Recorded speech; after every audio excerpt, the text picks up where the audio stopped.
Whoa. Whoa. Bad screen wipe there. Welcome back, guys, for an unscheduled emergency spice broadcast. Now, just because it's spicy doesn't mean you need to do anything. You don't need to make a panicked action. But this is the most movement we've gotten in days. So I figured instead of everyone being on their own, maybe doing panicky stuff, that we would go live, take a look at the chart. I did do a little bit of a background, and I haven't seen any specific... It's hard to describe. I haven't seen what I would expect to see to cause volatility. It is a new trading week, and that might be the explanation that we have. That might be totally it. We're going to take a look at the charts here. We're going to look into Bitcoin, of course, cryptocurrency, your favorite alts. We'll take a peek at stocks, Forex, you know, the whole goodness. So what you can do, bring it up here. What you can do is you can smash that like button, hit the subscribe if you haven't subscribed yet, engage with this chat. Last stream, we made it to 420 likes, so we gave away 5 channel memberships, and YouTube never gave them away. Luckily, thankfully, they refunded me. So we're going to be giving those away today, probably a little bit into the stream. So make sure you're engaging especially more today, because YouTube says that it rewards people who are engaging with your current live stream because it chooses them randomly. So it could be you today. So make sure you're engaging doubly. Hitting that like button, it really does make a difference. Subscribing, these things, voting in the polls, chatting while we're live, all counts as engagement. And the more engagement we get, the more live viewers, the more YouTube shows our stream to new people. So I appreciate you. Let's get into it. Let's just get into it. Bitcoin on the week. We should start with a new chart, but I'm feeling lazy. How are you guys feeling? A little lazy? I feel like starting a whole new chart right now with a little bit of spiciness. Let's just break it down from what we were looking at. We had some kind of zone of support below us. We haven't invalidated it yet, but we did invalidate something that's a little uncomfortable. If we look at the monthly time frame, as we have been almost every stream, the last 2-3 months have been a battle. The bear's in control. In July, we saw some kind of bullish price action that sold right back off in August. However, the bulls were able to defend the bearish engulf monthly close by a hair. And we said, this is good, but this is really just the least bad scenario. It's not really super bullish. It's just better than if it hadn't, which would be a very bearish signal. However, today on this dump, and the reason we are live, because I was just going to be lazy today. I had a 3-day weekend. I hope you guys enjoyed yours. I was going to have a 4-day one, but the spice calls, is right here. We have now in September broken August's low. In the last live stream, you may have remembered this little trade setup. It was, of course, nothing is financial advice. It was hypothetical trade as always. And we were looking to play August's low as our stop loss for a potential long. Well, that got stopped out.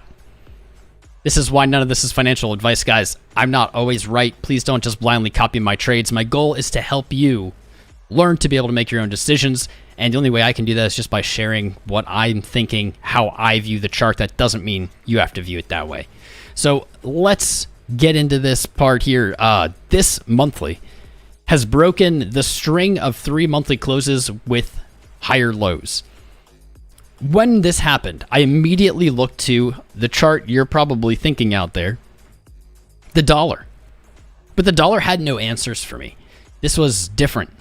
I fully expected to see the dollar on a ripper. But if we zoom into maybe the 5-minute time frame here, we see, yes, the dollar did actually put it on a new high. It did. It did, actually. But this was the timing, I don't believe is right. Let's zoom in. I don't think the timing is on point. Let's see. This is got to change this to UTC. That is on UTC. 1400 hours. 1700 hours. Okay. So yeah, the timing isn't on point. We have seen the dollar or Dixie's strength index trade with almost everything, not just crypto, but stocks, commodities, inversely. So tightly. So meaning every time the dollar or Dixie has moved up at all, we've seen red candles pretty much across the board. Every time the Dixie has moved down, we've seen kind of green candles pretty much across the board. And that's not the case here. And that caught my eye. One of the reasons I wanted to go live is we usually can find our answers here, but we don't have it. And I'm struggling to find anything, which in and of itself is not necessarily enough to make a trade off of or to really have a confident assumption. But it does hint at one potential scenario, and that is this could be a liquidity hunt. This could be a liquidity trap. That might be a little hopium. Might be. But it is odd to see Bitcoin selling off here with really no other market kind of in line with it. We've seen a very close relationship over the last few months, and this just is out of kind of nowhere. We're going to find out. We're going to take a look at more charts, and we're going to see if we can determine some kind of causation. But at the moment, I'm somewhat at a loss. Now, this is worth covering in itself. The dollar did open, and you guys may have seen my posts, my tweets. You should follow me on Twitter. You should make sure you subscribe so you get those community posts here on YouTube.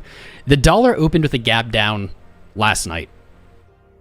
It had an insane candle, and this is on the 5-minute. I'm going to turn it to like the hourly. This was the hourly candle. These are the first two even hourly candles of the dollar. Make sure the whole stream's good. Streams look good. What's up, Sergio Brown? Thanks for subscribing, brother. Good to have you here. Taking the stream's scribe-ginity. I appreciate it. Opened down with a gap. The day before it opened up with a gap. And in the next hourly candle, this is why I got a little excited. This is one of the most bearish candles I've ever seen. It moved up. Let's make it real quick. Just copy it so I can put new lines on this bad boy. Boom. And we'll get rid of the indicators. Okay. Loading. There we go. It moved up in a crazy wick. This kind of volatility on Forex is very unusual. So this caught my eye.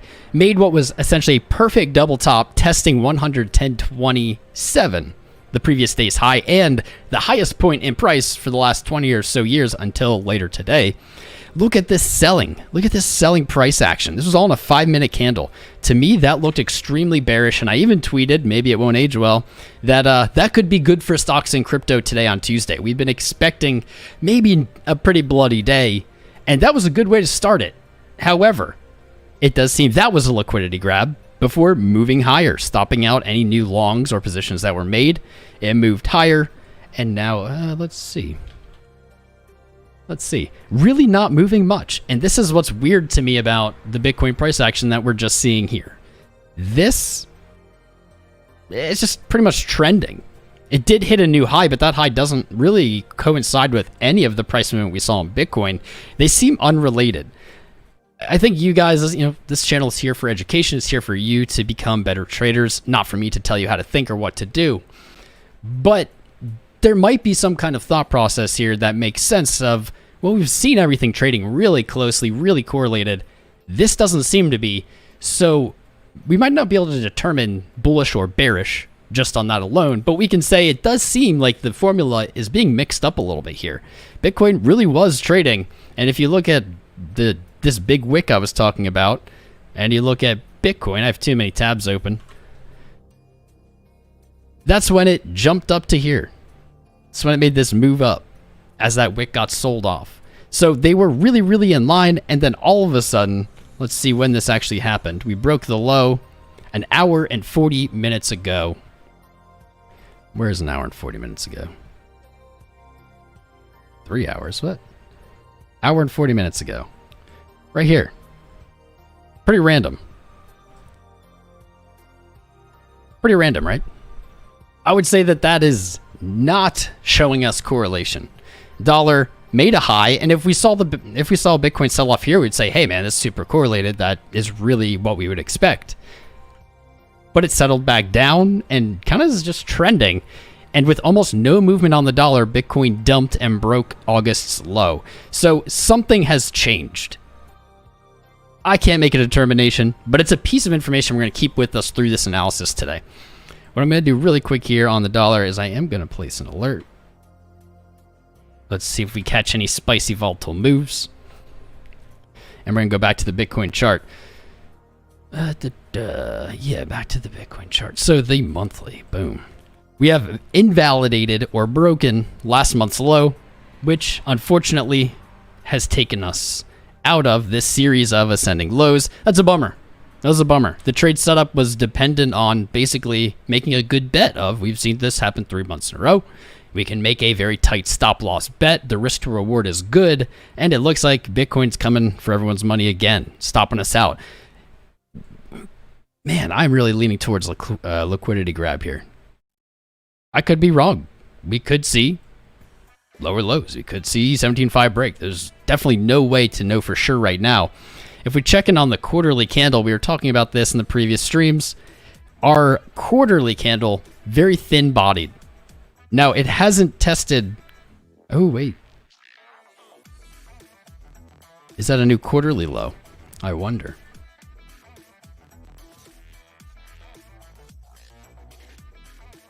No. Okay, so it's still kind of in range, in bounds. We have not broken the quarterly low, though August's low is broken, and I don't take that as a very good sign, personally. Let's add this to our chart. Q3 low. You guys probably can barely read that, but that's fine. Q3 low sitting at 18.7. I mean, that's the logical place to look. We get that from late July, daily wick.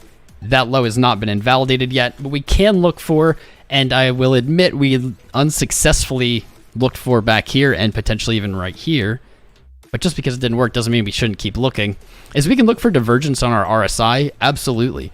We have a pretty intense sell-off, and we have a series of lows. And so what we can do is we can compare the lows to RSI. And we'll do that by the same way we have been, is saying, okay, right here was our low. We haven't gone lower yet, so we can't really identify or confirm a divergence at the moment, but we may be able to soon. So let's look at our RSI. Let's move this up. RSI's here. RSI's here. Honestly, they're pretty damn close together. They're very... We may end up seeing the same RSIs. Virtually at the 30 oversold mark on July's low or Q3's low, and now it looks like price is heading there, and RSI is actually pretty much in the same position. So we can't find a greater divergence. We're not going to be able to find a bigger time frame divergence there, but we could, as we've broken our low locally, and I'm going to make this easier to see. Get rid of MACD altogether. There we go. If we zoom in on the daily, we can see we have a lower low. So that we can confirm. We can say without a doubt, price has moved lower than it was on August 27th. Duh. And now what we can start looking for, and is still in play, is our RSI going to go lower? If we see a bounce, even if it's only slightly above 18.7, no, that doesn't matter anymore, 18.7, because that's the other divergence. No matter where this bounces, RSI, if it fails to make a lower low, right here, which it has not, we will have a bullish divergence. We're going to be, basically all we would need is some kind of reversal, price moving to the upside to confirm that. And so far, that's looking pretty likely, actually. This is a good bit for RSI to drop. That's a good bit for it to drop. Price has already dropped a good amount, like a pretty solid amount. What are we at? 5%? That's actually not a lot. We'd have to see some pretty low lows. We'd have to see 18.7 break. Honestly, for the daily to become oversold again on Bitcoin, I think we would have to see our low back in June break. And then we'd be looking for another divergence. Man, I don't want to spend too much time on just like the same kind of concept here. But this is really what we have to work with. We've broken our low. Our RSI hasn't made a new low. And so we can keep an eye on that. It's definitely not going to help us this second, but it's absolutely something that we want to keep in mind or keep an eye open for whenever the hell this does bounce. Let's take a look at Market Cypher on the daily. We have 700 viewing. I guess it's a spicy day. LFG fam, let's get 420 likes. We'll give away those memberships. We'll give them away anyway, but let's get 420 likes. We got the views. We could do it right now. Subscribe if you haven't subscribed. Real quick, let's shout out to our sponsors, Femex and Bybit, two top tier crypto exchanges. You're going to see me trading on them live today. You see my live position down here, and Market Cypher right in front of us, my favorite indicator for trading anything really, not just crypto. There we go. Out of the way. Money flows a lower low.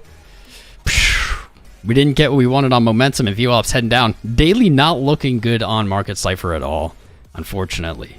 Market Cypher pointing to more downside. With 5 days, 6 hours to go, we have a bearish engulfed weekly. I don't even think we need August low anymore. That was like really just for record keeping. We knew as soon as that broke, we would get further, or some continuation to the downside. Let's get rid of that and just make this a weekly resistance now. Boom. 19.5. We have an order block right here. If the weekly closes below 19.5, this will act as resistance on the way back up with a pretty strong confidence. At the moment, the weekly, we have had no weekly closes this low. So that either means we're going to have the lowest close on the weekly that we've had in years, or the weekly isn't going to close this low. At the moment, looking just at the daily, it seems we might get the lowest close on the weekly. Market Cypher actually a little bit more bullish here on the weekly time frame. It was a little bit more bullish last time we looked at it, then some other time frames as well. We don't have a good confirmation in my opinion yet, but we do have VWAP trending back up. Our Stoch RSI is below our regular RSI, and money flow actually, this is a nice little tidbit. If buyers can come in, we could be seeing a higher low on our weekly money flow. That'd be a pretty bullish sign for the weekly time frame. I would take that. I would absolutely take that. Womp. Not looking so hot. Not looking hot. 18,900. I'm going to put an alert at 18.7. There we go. Are we done dumping right now is the question. Let's build. Let's build. So we're going to go to the low time frames here on the 5 minute. I'm going to get rid of RSI. Market Cypher includes it, but I don't really use RSI on really low time frames anyway. Bears in control on the 5. Money flow rolling over into negative on 15. But that's some good bullish power. Not seeing signs yet of reversal on the 15. 30 minute, actually the spiciest time frame we've looked at yet. Momentum does look to be pinching here. We want to see some kind of buyers come in on the 30 minute. Money flow just in the red as VWAP. Right here, the yellow line or the yellow blob. VWAP is moving up into a negative money flow. A lot of the time we do see that have money flow reverse course. So 30 minute actually looking okay even after this big dump. And when I say big dump, it's a 5% dump. It really hasn't been a large dump. What it's been is just a much higher volatility than the last maybe 7 days of trading. We were very much range bound for multiple days. Price was very boring. Let's say that was 20,400 to 19.5. We had 1, 2, 3, 4, 5, 6, 7, like 7 tests of this horizontal channel. And as soon as we broke August low, we started dumping. So that was the right tip off, even though the trade got stopped out. Good trades lose. I like to say that. Good trades lose because it's probability. Never guaranteed. Nothing is guaranteed. In trading, there are no guarantees. 30 minute looking not bad.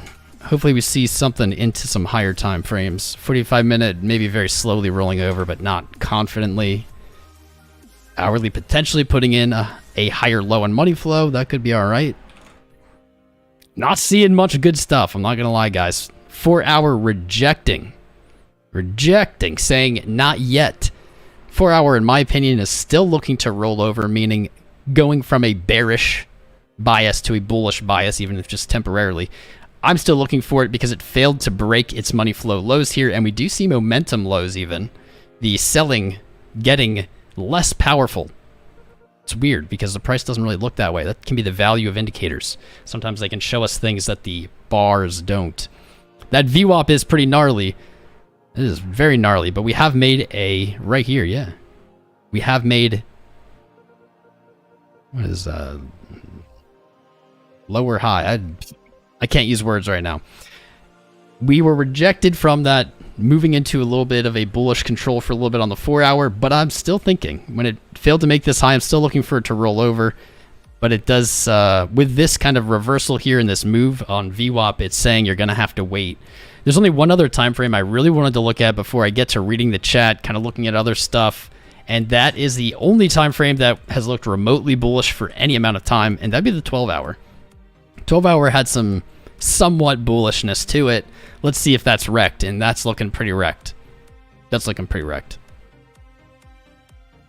Using very similar logic to what I was saying on the 4-hour, even though I was not elegant in my words, we did not break our money flow lows on the 12-hour. So August 21st versus August 29th, and that does suggest a rollover most of the time. However, with this sell-off, we have a new money flow low here, and now the bears have retaken the 12-hour. Not ideal.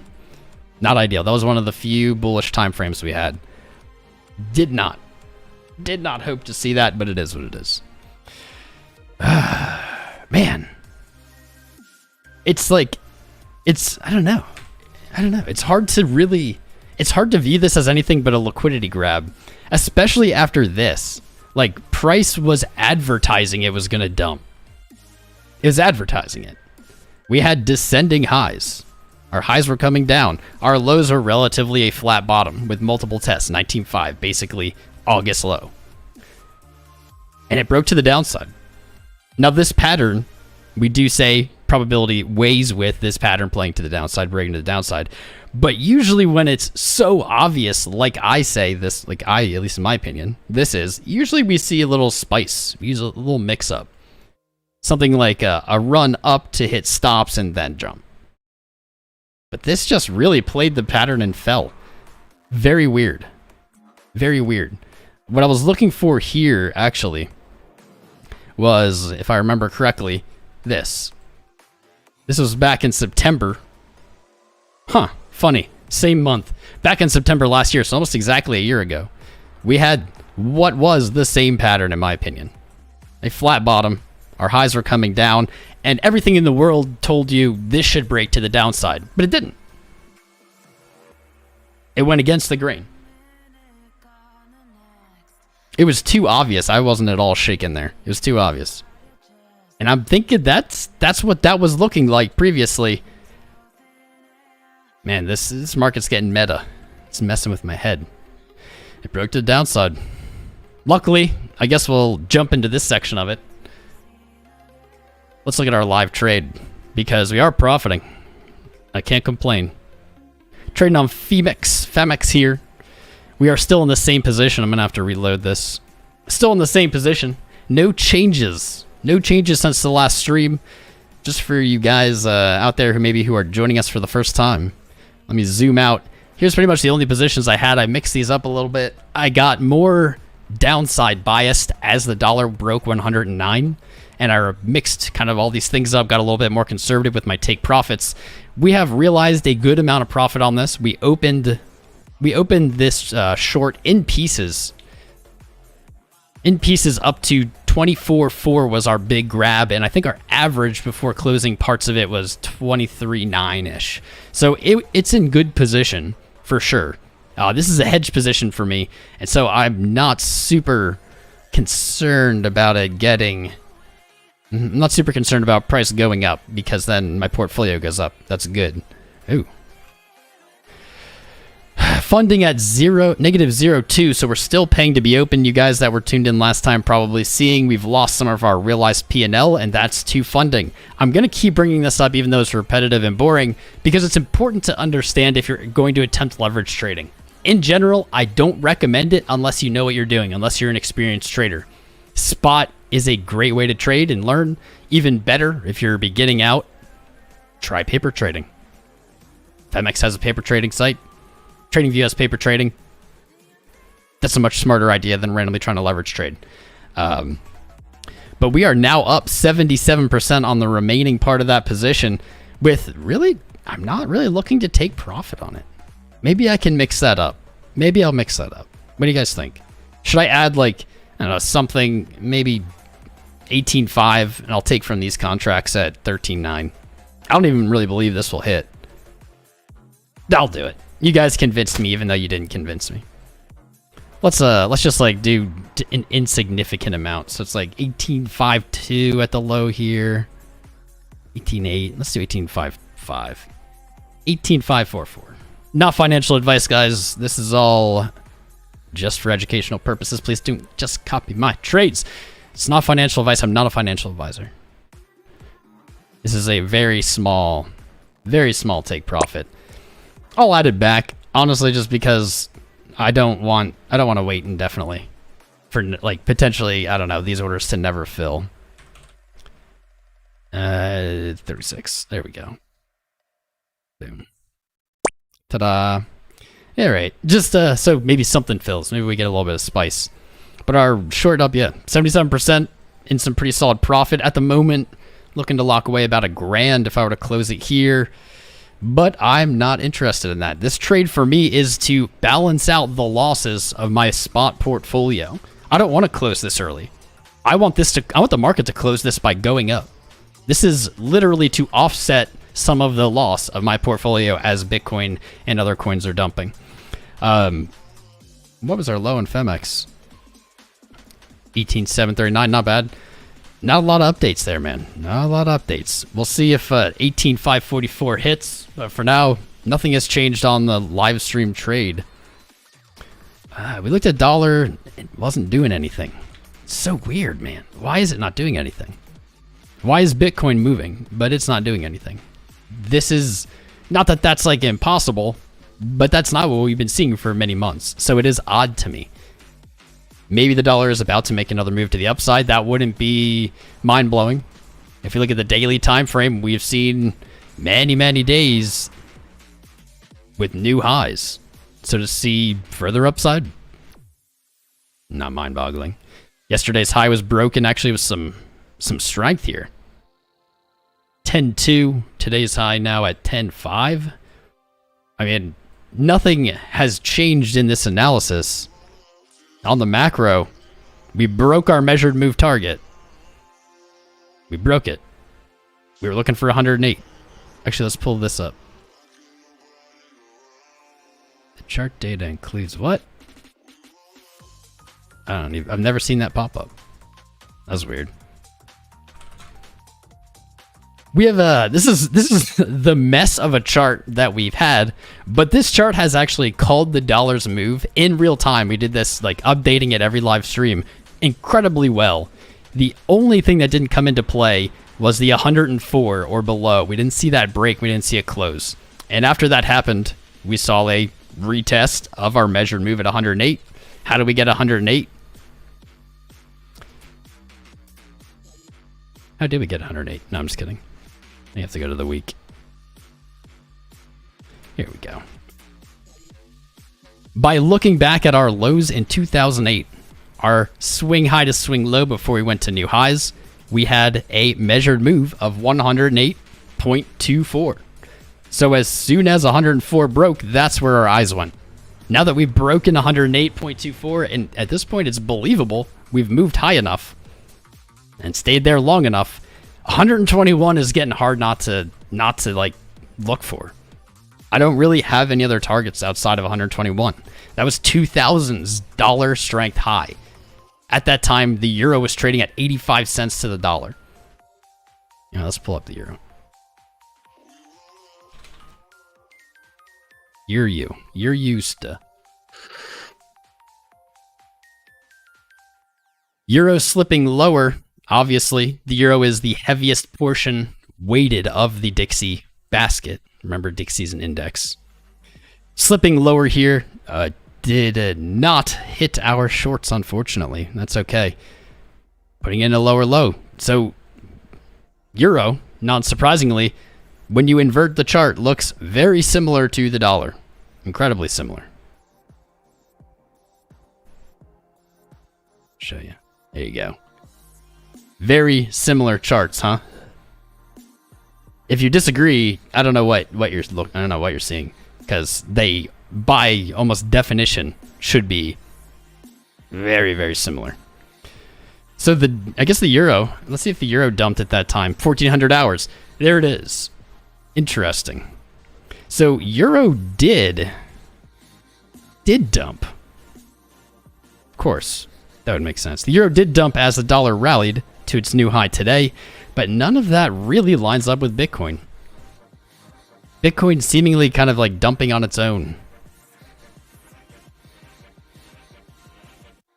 feel like I'm missing something here. What piece am I missing, fam? I know I haven't looked at stocks or anything, but from what I heard, stocks aren't really reflecting this. Let's see if I was misinformed. Yeah, stocks not really seeing movement. Stocks in a very sideways day today. They did put in a lower low versus in the last few days or weeks. Ooh, and they're reaching potential kind of previous resistance. Potentially. Previous resistance could act as support here. That's pretty much the only hope, in my opinion, for stocks to go back up, is to find support pretty much where they are right now. On the S&P 500 index, that'd be like 3,900. If you lose that, this just looks garbage. Just looks really garbage. Very, very garbage. Wow. But stocks aren't it. Dollars not it. I don't know. I don't actually know. I also looked then to Euro. I can't speak. To Ethereum, not related to the Euro. I looked to Ethereum as Ethereum's having the merge coming, and I need to put out a short about the merge. Let me do the TA first, then I'll tell you about it. It does look like Euro did backtest 1700 as we had talked about in the previous stream. It didn't quite make it there at 1690 and change, and potentially rejected here, especially with a close below 1578 today on a bearish engulf candle. That'll be a pretty visible rejection from 1700. That would suggest a test again at 1420, our favorite number. And let's find out what that might look like. Boom. Our two measured move at 1200. Okay. There's going to be a bunch of ifs in this statement, but I feel confident. If we get a bearish engulf close today, and we test for 1420, and it breaks, 1200 would be the logical target. Probably between 1200 and 1230, 1240. It would be our measured move, our two extension on our Fibonacci tool. And that was the previous resistance that we broke. So it'd be a back test of resistance as support. If it holds, that could put Ethereum on a good track to continue higher.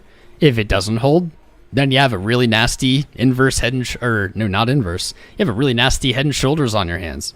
If you were to bounce from 1200, back test 1420, boom, you have the nastiest kind of head and shoulders that you get. Period. That'd be great if it was inverted.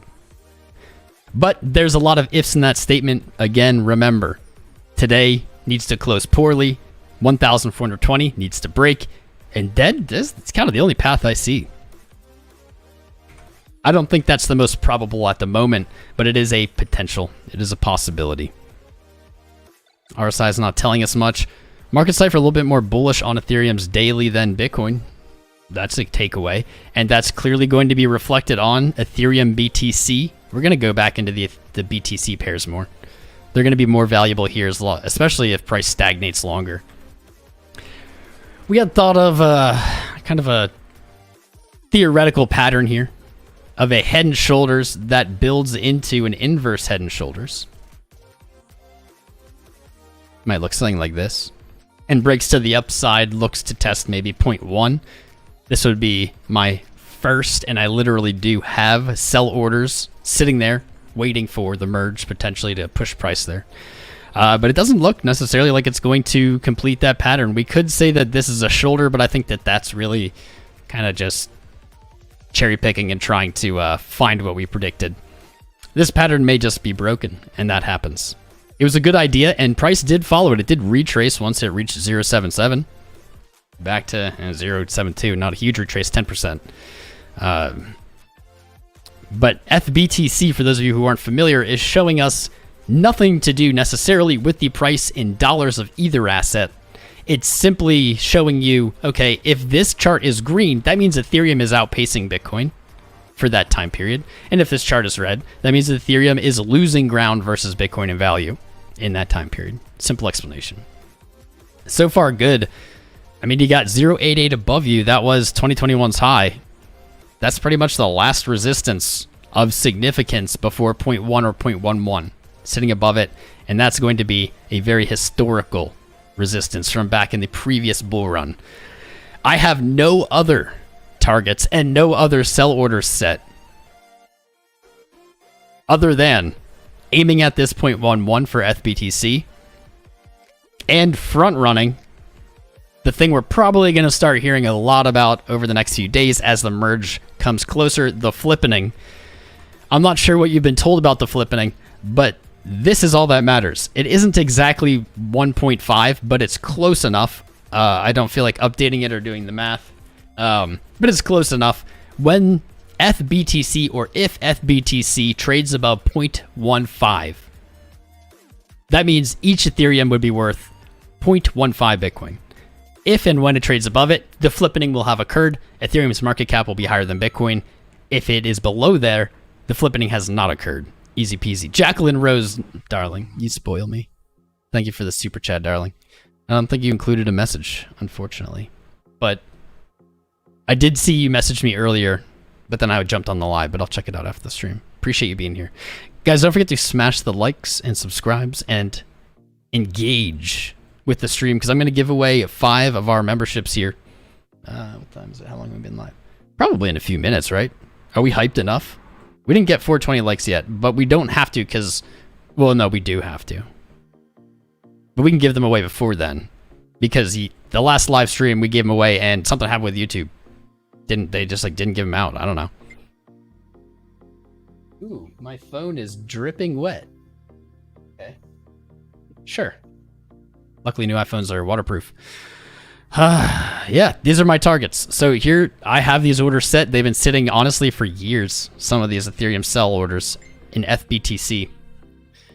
Just under 0.11 and just under 0.15. After that, I will still have a good amount of Ethereum. I'm not getting all out or something of Ethereum.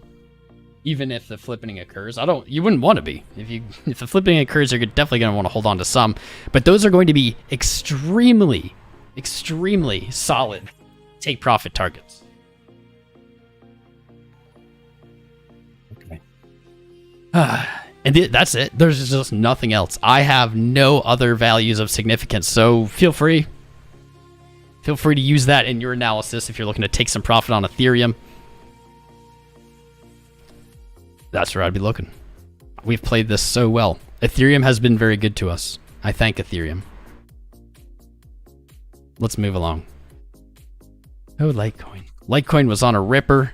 It hit into our resistance, and it's selling off a little bit here. Nothing I'm really worried about at the moment.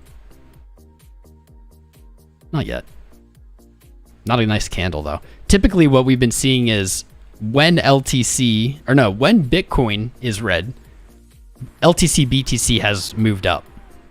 This is the first candle, and I guess this is another testimony to the weirdness of today's price action on Bitcoin. Red candle on LTC BTC. That is also kind of breaking of the pattern.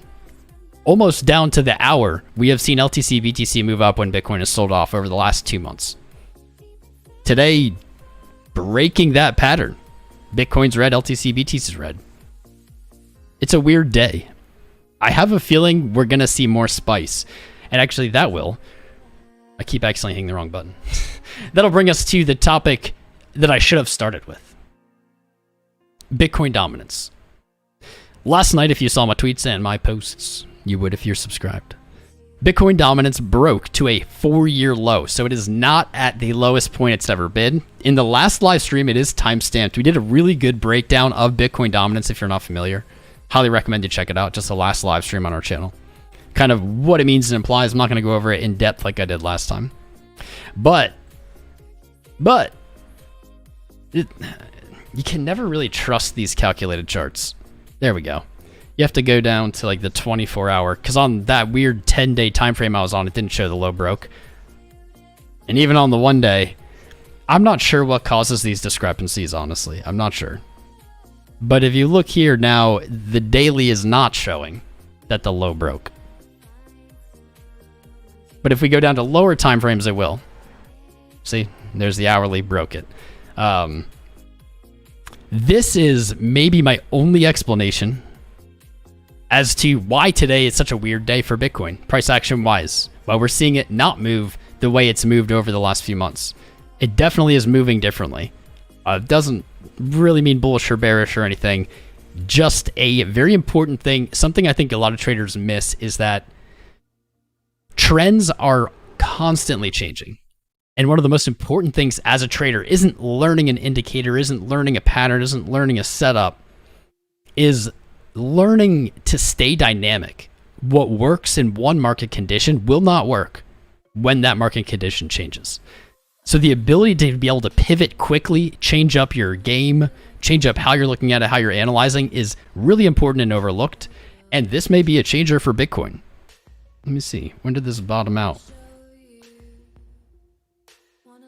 Really line up with anything. This candle, this candle is when the dollar hit its high today, so not really related. Wait, was that only 1 hour ago? Ah, there we go. Not true. This one. Okay, so here we go. Bitcoin dominance rallied into the dollar hitting its high and then fell down with the dollar. I'm not sure I've ever observed that specifically, but I have. It's also not like impossible. But Bitcoin dominance has hit a multi-year low, and this is surprising only because this has been so flat. So flat. We don't have a lot of history to work with here. I still do think this is in a descending wedge, and I do think we'll see a break to the upside at some point. But throughout the bull market, throughout 2021, we were saying, yeah, we're going to see bounces and moves lower. And this is probably what it's going to look like. It didn't happen. Instead, and we could say stable coins are probably one of the motivating factors of this behavioral change, but we really just saw a trade in a channel for the whole year and into this year. It broke now, of all times. Doesn't really line up with what we've seen. We've only had one cycle of Bitcoin dominance, but in that cycle, dominance lows lined up really perfectly with price swing highs. When dominance hit its lowest point in 2018 in like the first week of January, that was like the top of the previous bull run. The bottom, let's say the bottom of the bear market or whatever. Let's say the bottom of the bear market. 2000. Doesn't line up perfectly, but easy enough. Bitcoin dominance rose throughout the bear market, and when it began dumping again, the bull market began. So to see it break its low here with price at like 20K, if we only use the previous example, we would say, well, that would be like a bullish or topping sign, like heading for a top. But that's not happening.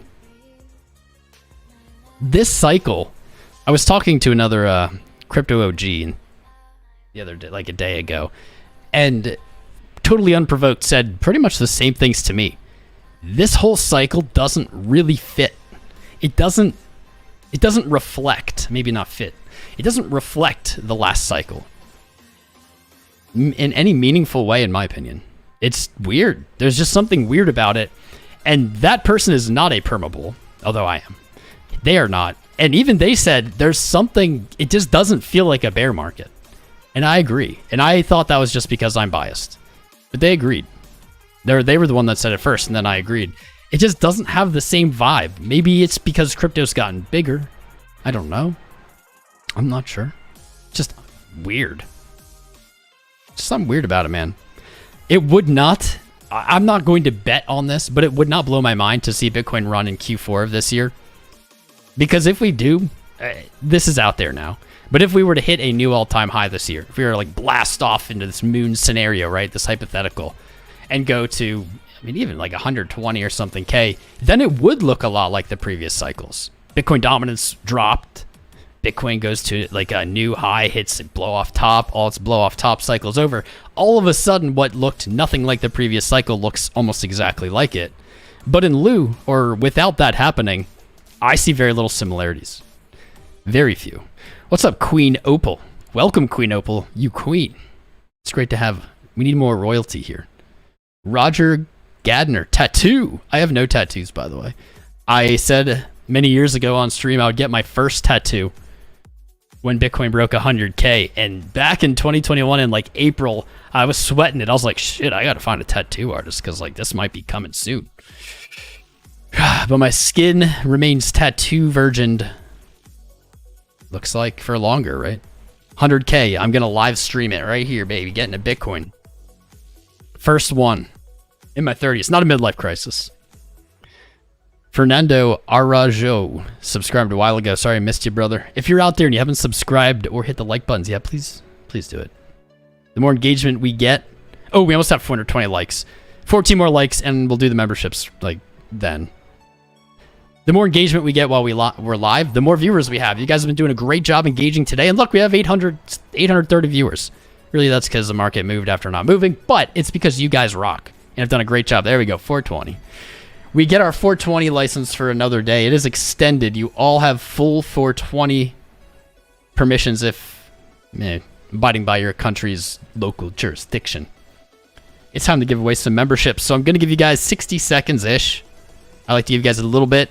If you're here and you haven't hit the like, you haven't subscribed, and you haven't like chatted, voted in the poll, do all those things right now because YouTube says it does give these, or it does favor who it selects these random memberships for based on engaging in the stream. So I'll give you a chance to engage. Let's see.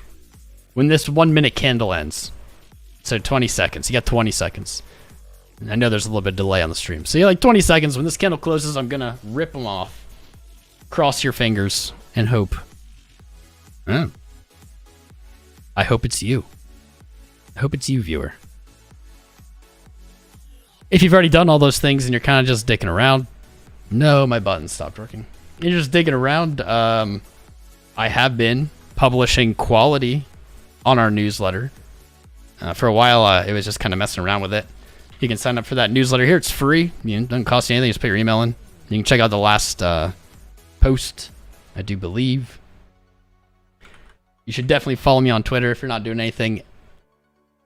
There we go. Get the spams in. It's time. It's time.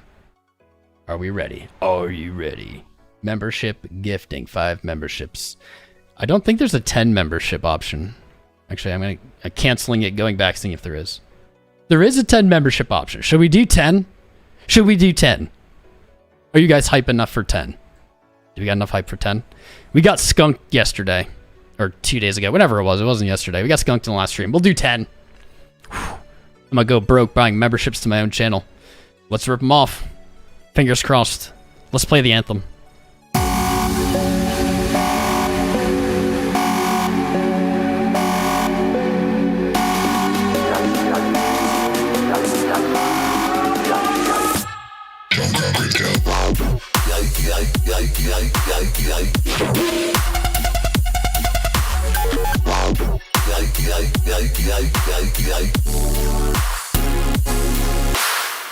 That was louder than I expected.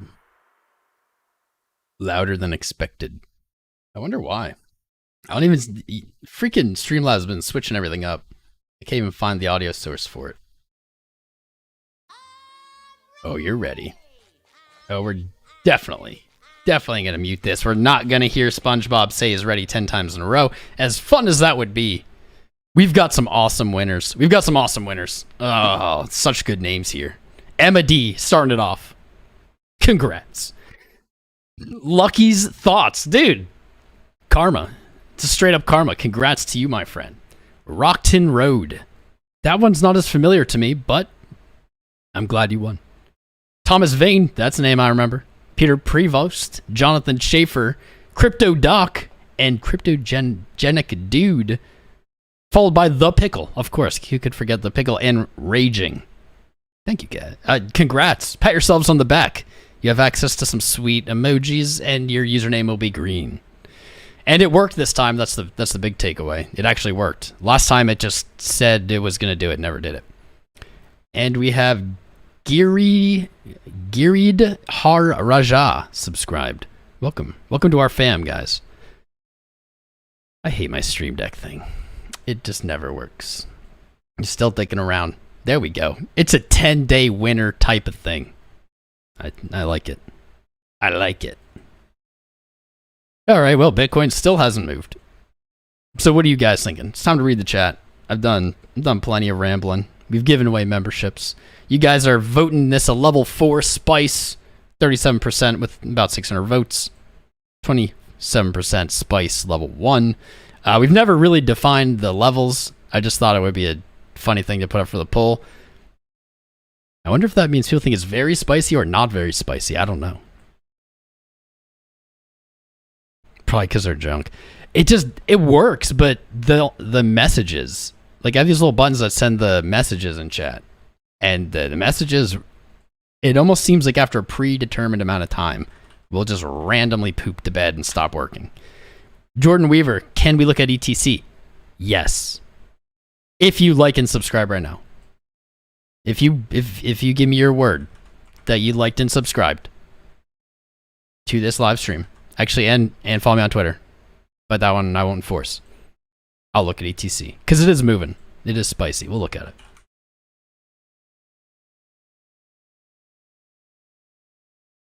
it. Ethereum Classic. Take a look at Ethereum Classic here. It was doing good. We closed a nasty trade on it back in July. If we look at tether dominance, what would be the... I don't really get the point of tether dominance. Maybe. It doesn't sound that interesting to me. Because it's not even like included... Like stable coin dominance would be interesting. But anyway, Ethereum Classic. Let's take a look at the Classic guy. We got stopped out of our short, our long.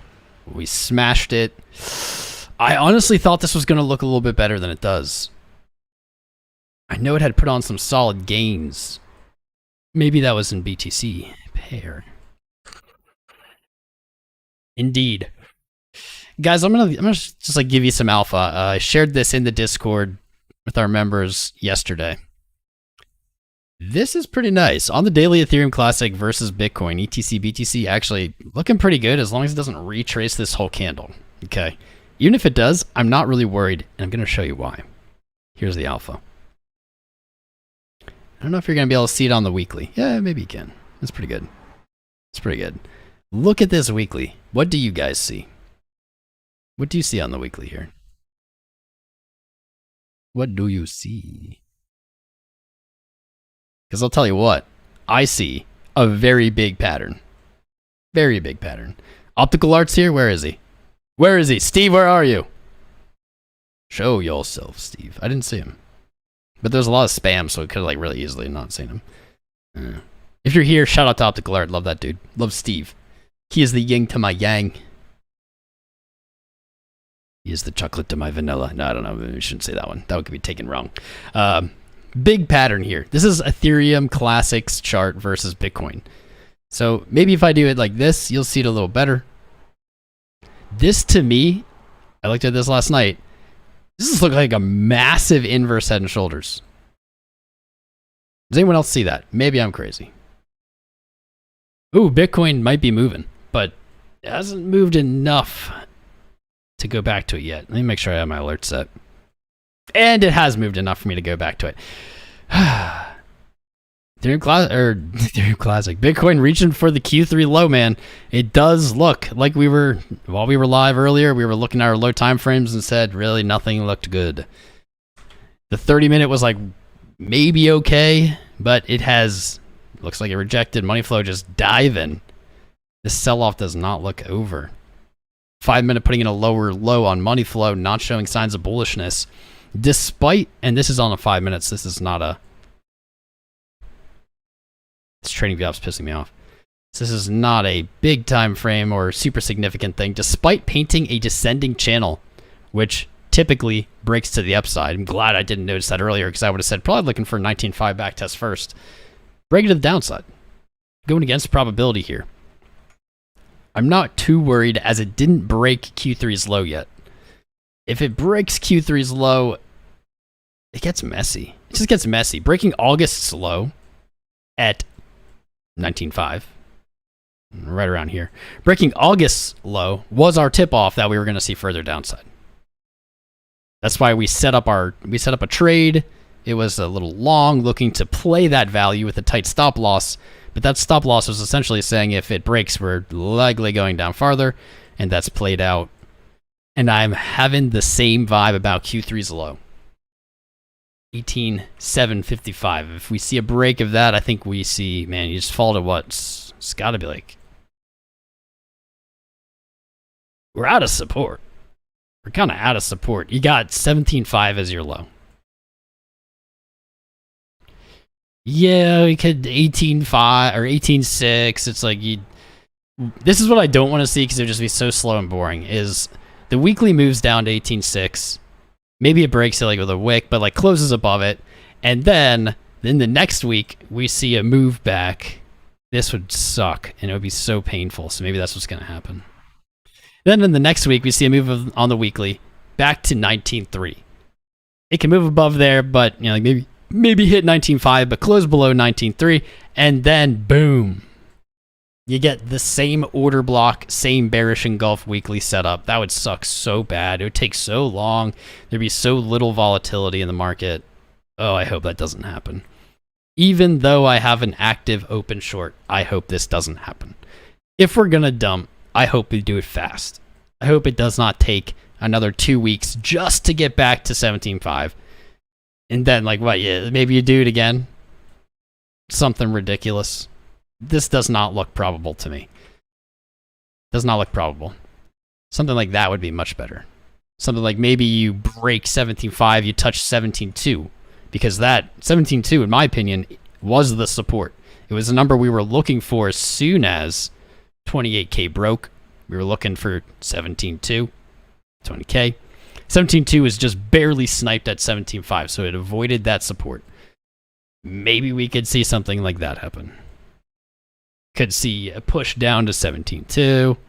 And if you're still bearish, if you don't think 17.2 is the bottom, then you'd likely be looking for a retracement and then ascend it. So let's see what that might look like.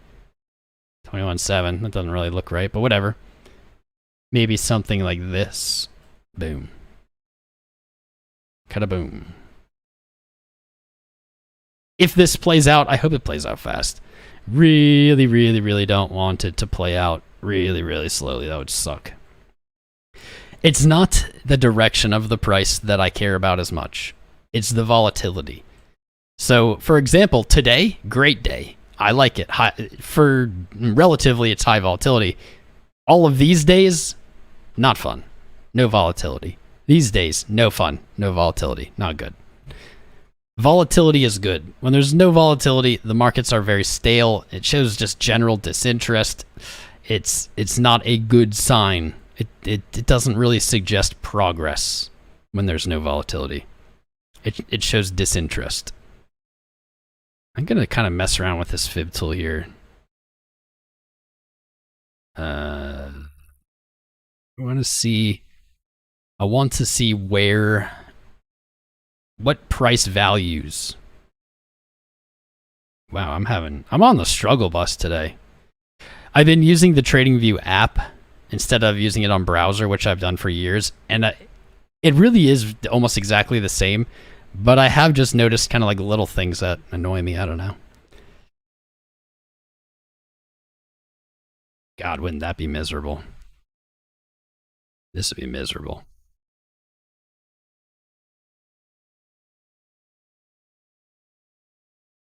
Then you want to go lower? You want lower. Yeah. I'm really not... I'm not super confident. Not super confident in this. Could be. I don't think we see 10.7. It's possible. I didn't think we'd see under 20K, so... Possible. What would be the max pain?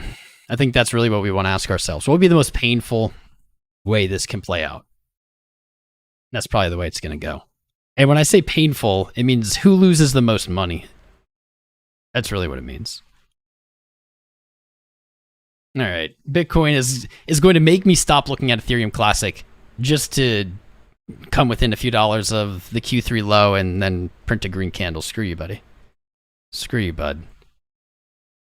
All right, print a green candle. We can go back to Ethereum Classic because I thought this was a good point. Back to ETC. BTC. It rhymes, man. With the merge coming up on Ethereum, I think people are speculating on this. They're speculating on Ethereum Classic, which was Ethereum, is Ethereum. It just forked off. I think that's part of this rise, but the chart itself also super spicy. I don't know. Maybe it's just my eye, but like this is just a huge inverse head and shoulders. If that does play out as a huge inverse head and shoulders, it would be wild. It would be super wild. Our measured move targets, and these are conservative ones. Ooh, this is only Coinbase's record. You know what? Before I get too excited about this, let's get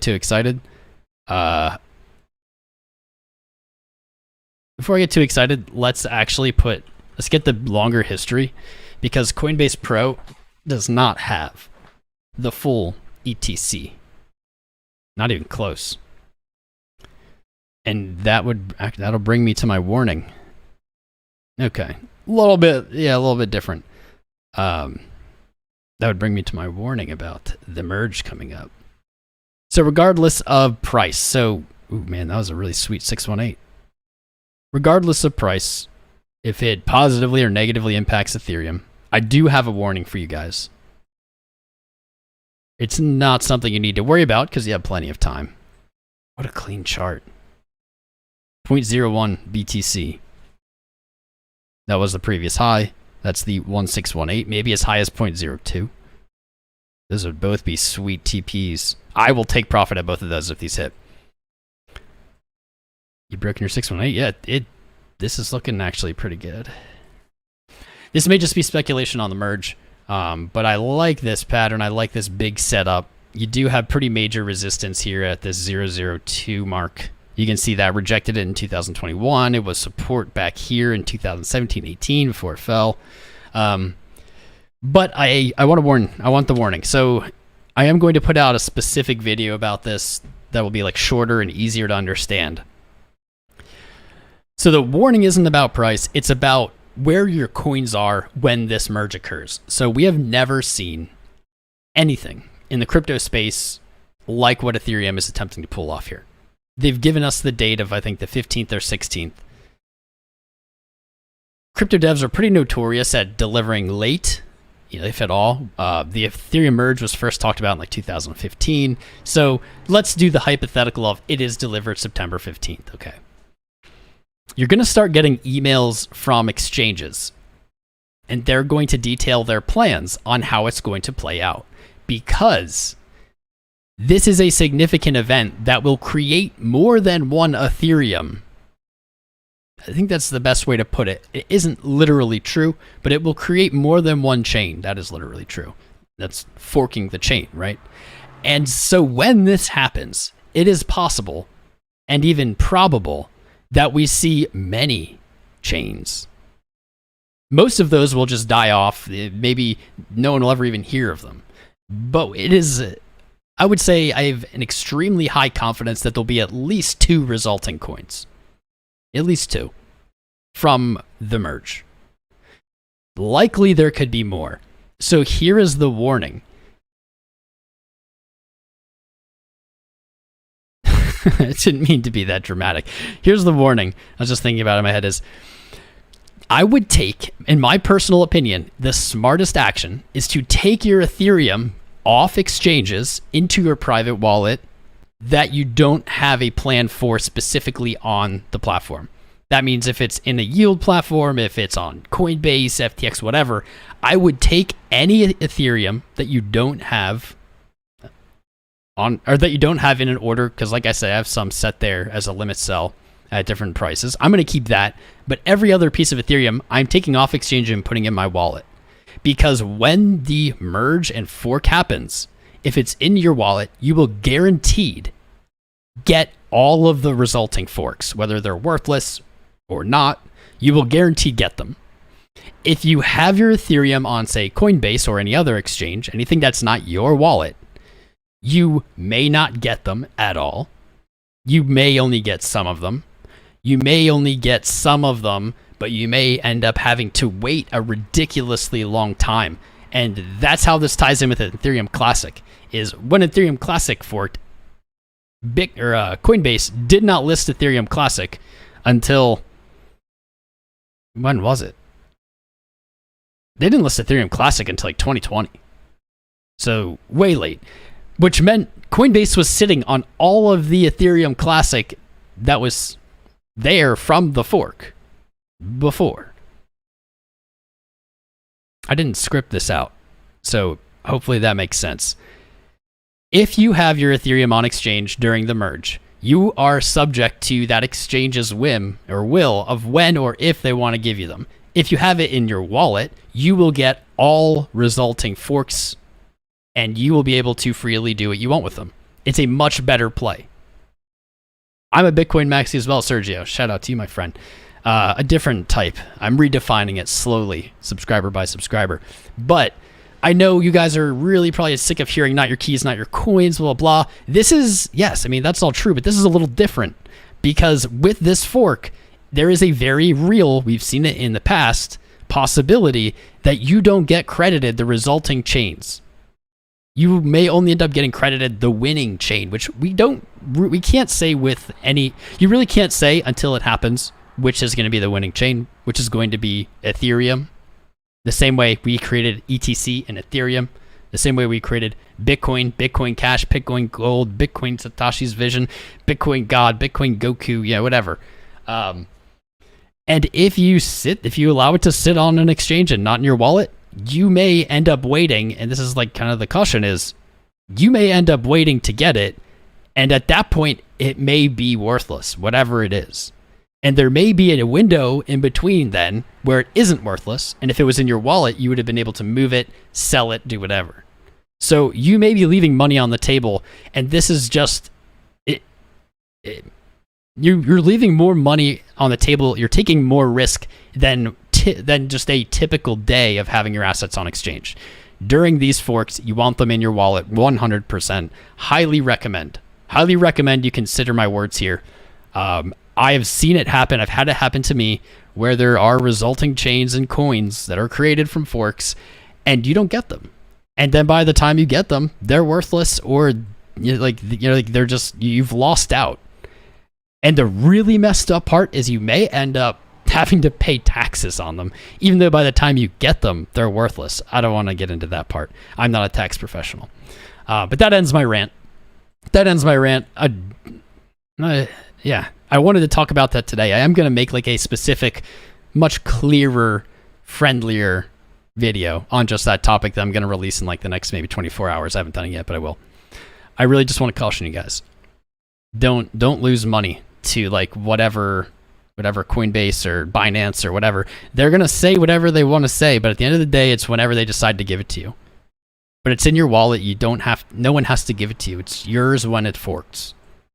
That's how it works.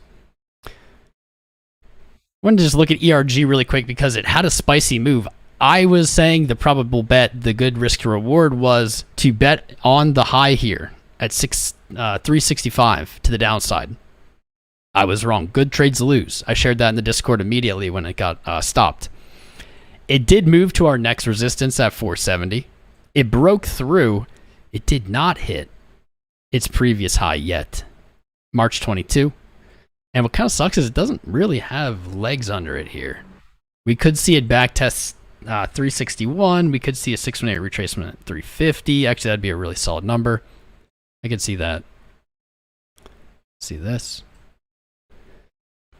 Of course, it could just settle up and move to 550. But this is another one of those coins that there's likely speculation on. The same way ETC, there's speculation on it because, to my knowledge, this is a GPU mined coin, proof of work network, proof of work consensus that is mined with GPUs, along with Bitcoin Gold, RAVENCOIN. If you look into any of these, a lot of them have been seeing price action. I'll pull up Raven. Raven, another GPU mineable proof of work coin. And you can see for the last 1, 2, 3, 4, 5 days, it has outpaced Bitcoin, as this is Raven to Bitcoin pair. If we pull up just Raven USD, I guess we'll do Binance. Woohoo, look at all that. Look at all that. Not going to make it pretty, but you can see kind of retesting its highs from August of 22 here. Very similar. We're seeing that almost across the board. Anything that can be mined with a GPU is seeing a little bit of love right now into the merge, and I think that's logical that people are speculating on it. I'm not interested in that risk. I find it bad practice to try to predict winners and losers. You don't know. We don't know where that hash rate's going to go. I think Ethereum Classic is like the most logical, right? Just because it's like the same chain, or it was. Could go to RAVENCOIN, could go to ERG, could go to BTG, could go to Raven, whatever. Could go to anything. We don't know. Picking winners or losers now is going to be, I think, a really difficult task, to be honest. Steve is here. There he is. We're about $200 above the temp next bottom. That's like exactly what I have right here, right? Like 18.7, 18.6. Where did I get 18.6 from? How you doing, Steve? Someone said you were here earlier. Yeah, I was talking about potentially bouncing off of like 18.6 and then going back to 19.3, and then in the next week after that breaking down, and it would just be like a long, grueling process. Someone said you were here, but we had just given away the memberships and I couldn't see it because everybody was spamming. You have Charty. Good. Yeah, I was talking about this on the weekly. I bet you'd like this. I wonder if you're looking for something similar. We broke August low, and that really janked up my plans. And I said, this is what I really don't want to see happen, is this week move down to like 18.6, and then next week move up to 19.3, find resistance, reject. It could move up as high as 19.5, backtest last week's order block instead, and then reject, and then break 18.6, and then you're moving. I mean, I think at that point, I think you're getting 17.2 minimum. 17.5, very, very, very, very confident in this scenario. But I said I don't want this to happen because, oh my God, would that be boring? It would be such a low volatility that, like, in this theoretical thing, that would take 2 weeks and 5 more days just to get back to like the low. And it's like, it would just be similar price action to here of nothing. I want volatility. I don't care if it goes up or down. I just want volatility. 19.6. That's exactly. It's like exactly in line with what I was talking about. 19.3 as high as 19.550 to backtest the weekly order block. It would just be so grueling and so slow and so boring. But Bitcoin doesn't really care what we want. So that totally possible. Totally. We broke August low. I'd be curious on your thoughts here. So Q3 low sitting at 18.755. So this is the only kind of stick in the plan that I have that I'm holding on to now, because August's low, we had 3 months of ascending lows on our monthlies. August low broke, and that was our signal. 19.513. We said if 19.513 breaks, we're going to continuation to downside. We had a long position right around there with our stop there because it would break the 3-month pattern. The only other value that potentially can mix this up here for me is 18.755. Now it's Q3's low. It isn't from last month, it's from July. If that doesn't break, this is, again, to me, just another August low thing. Is we can hover above this, we can tickle it, and we're good. But if we break it, likely we see pretty immediate continuation. That's my opinion. If we break the quarterly low, we see price move to the downside on the quicker side rather than the slower side. I'm just glad it moved, man. We're the last bulls left, Shalom. Just like last time, baby. Just like last time, just like the next time. There's something comforting about it, man. Something comforting about it. Like, I enjoyed the bull market. I enjoyed when everything was going up. But there's something comforting about everything going down. It feels way less rushed, you know? It's like, nah, there'll be another bus. I need to jump on this bus. There'll be another bus. Something about it. I also will say, definitely did not feel that way my first bear market. Absolutely was not calm, did not feel calmed by it, but enough time has gone by. I've seen enough of this. It's weirdly calming to me. There are many BTC bulls left. Well, of course there are. But I'm always going to be the last one standing. Me and Shalom will always be the last one standing eventually. Check the A1. All right, I could load up your A1. Your A1 barbecue sauce. Let's see if I can pull it up. Oh, wait, I forgot. I think I can load it because I saved it. M1? Here we go. What time frame? What time frame, Steve's? You know what I'll also do? I'll also shout out Steve's. I should turn on some music, but it turned off now. My ears actually feel good. Might leave it off, unless you guys really want music. Here's Steve's channel. Steve is the yin to my yang. I am the bull, he is the bear. You guys should subscribe to him. He's a talented analyst. I appreciate him. Also, you know what, Steve? We're setting a great example of like how you need to be if you're going to stay in the market. Like, you can't hate like people who disagree with you. Like, there's always going to be people who disagree with you. You gotta be able to hear other people's opinions. You're never gonna You're never gonna make it in any market if like other people's opinions instantly trigger you. Just not gonna work. Oh, dude, actually, I remember you saying that blue ring on Tuesday when markets open. That's pretty spicy. I'll say that's pretty spicy. That broke right as it happened. Bollinger Bands are looking to support there. Looking to support on that ascending trend. It's like 18.6, yeah. Dude, you guys, if you've never seen Steve's charts before and you've only seen my charts or whatnot, maybe if you've seen other people's charts, another testament to this looks nothing like my analysis, right? Yet Steve and I come to the same numbers. We come to the same conclusions. There is no one way to do technical analysis. Technical analysis is very much a style. It's a style. We all have fundamentals that overlap, but it is a style, man. This looks nothing like my charts, but we have the same values a lot. Like I'd say a lot of the time. It's pretty spicy. Don't need the shout out. I like shouting you out, man. It's good. It's good business to shout out. Daily M1. Get ready for the long. So Steve, the Lord of the Rings, is looking for a long. That says something. That's like when I look for a short. I'm not gonna lie, I have so much more successful shorting. Probably because my like opinion isn't involved. I'm guessing Steve's looking for right around here. 18.5, that lines up well with what we were looking at. I always appreciate other people's charts, man. We're at it now. Yeah, we're at it now. I mean, 18.8. Close enough. All right, let's rock and roll. Here's how I would do it. Boom. Easy peasy. You can have like a mega tight stiplos. You can have a mega tight stop loss. And you can play it 19.3 for a 7-1. That's like too crazy. I'll take like the less patient one at the 3 to 1.5 here. You can play it like that. None of this is financial advice. By the way, these are just hypotheticals. Ideas. I'm not necessarily going to take any of these. But this is how my reasoning would go. You may even be able to play it to 19.5.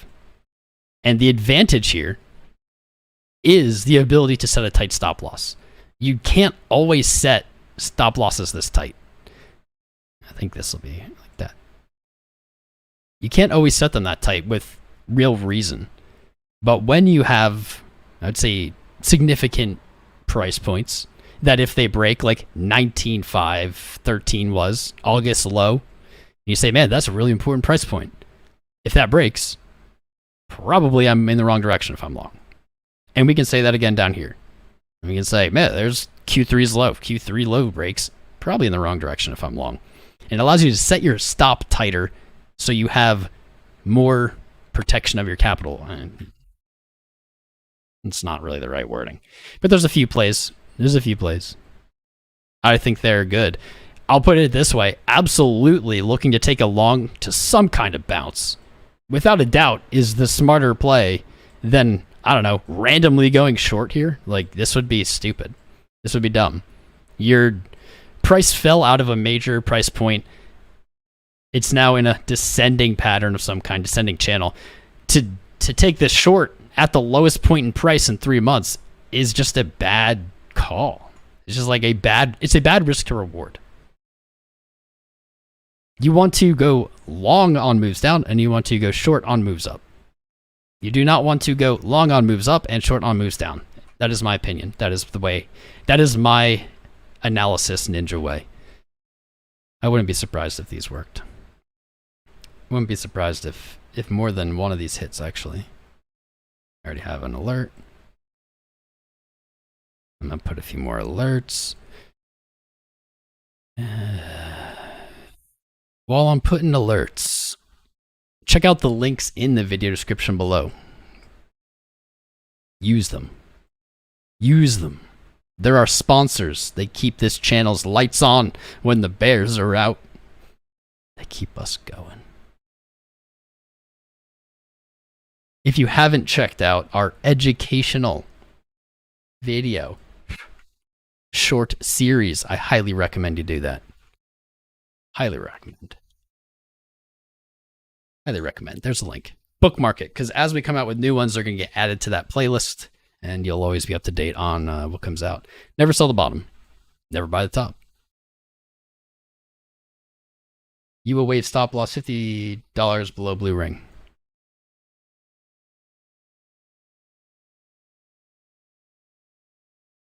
Why did that go away?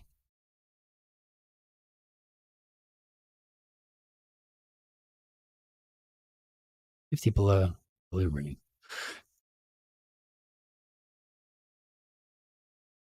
Ah. Sure. Blue ring.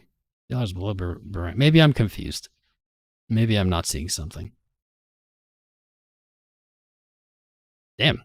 I will say this. I didn't look at MACD on the daily. That's pretty ugly. Selling momentum randomly popping out of nowhere. Above blue. Wave stop $50 below blue ring. Oh, is that trend line a bigger blue ring?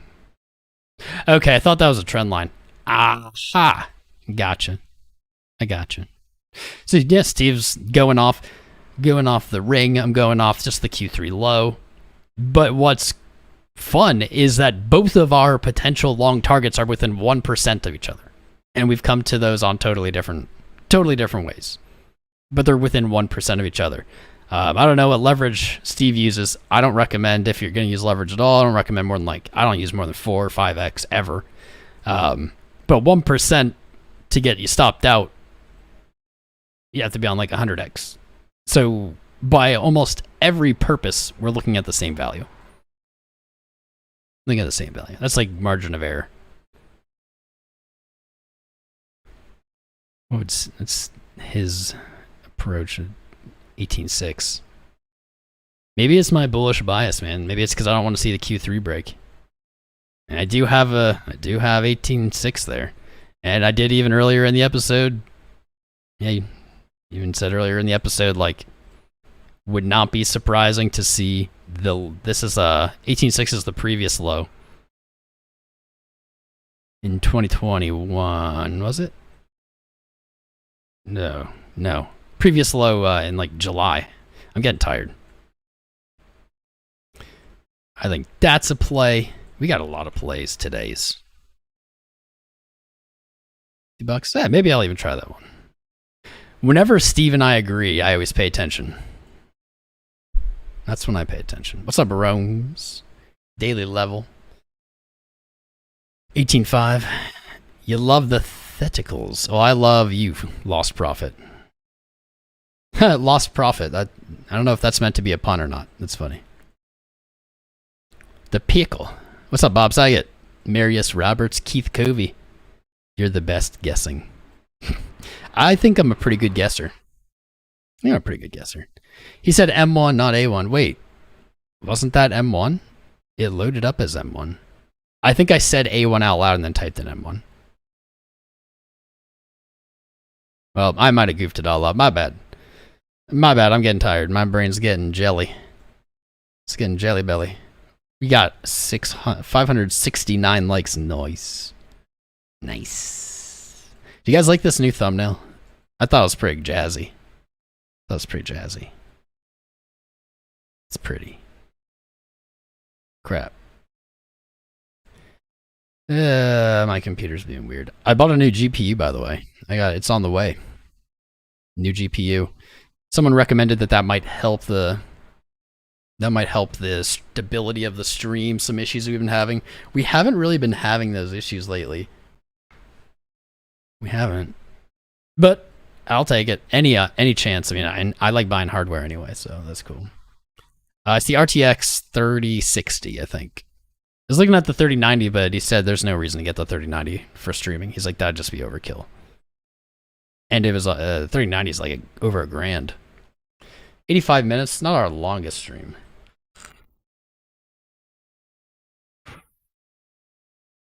Not our longest stream. But that's okay. I don't want to do a marathon stream. Analyze gold. My problem is Intel CPU. I have a Ryzen 7 or 9 3700X. This computer's like 2 years old now. When I built it, it was like pretty top of the line though. 3060 good for 1080p? Yeah, that's what I'm thinking. Corn, it's got the juice. It's got the juice. Make sure you jump into Discord. We do airdrops every single live stream. We do live airdrops after the stream, and I'll make you all Bitcoin holders just by being in there. You'll get a few sats, and now you're a holder. Check out our sponsors: Bybit, Market Cipher, and Femex. Sign up using my links in the video description below. Follow me on Twitter. Ooh, also sign up for the newsletter. It's free. It's got the juice. It's a free newsletter, free alpha. And I'm gonna be looking to hire people to write stuff for it, so that I'm not the one doing it, but I put in a little bit effort. I put in some effort in the last one, and I'm probably gonna put in a little bit more effort going forward on them. But we're gonna get some very bright minds to put out that newsletter consistently. And if you sign up, you'll never have to pay for it. I mean, it's free, but I don't know. If anything were to change, if you signed up, I'll make sure you don't have to pay for it. So you might as well sign up.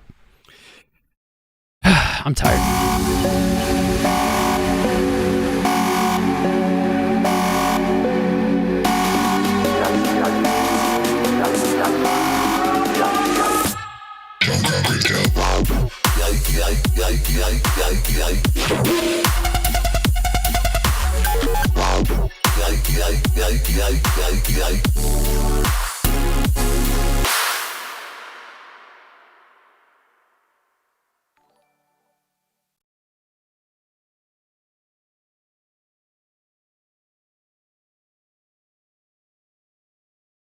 Anybody interested in writing or contributing to the newsletter, and actually have another project going that will use some writers. If anyone interested in writing in crypto, technical news, whatever, message me on Discord. Join the Discord, message me. Dead serious about that offer. That means you cryptogenic dude.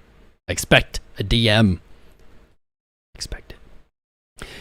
If Discord's too complicated, we do have a Telegram group. It's in the video description below. It's Tom Crown Official or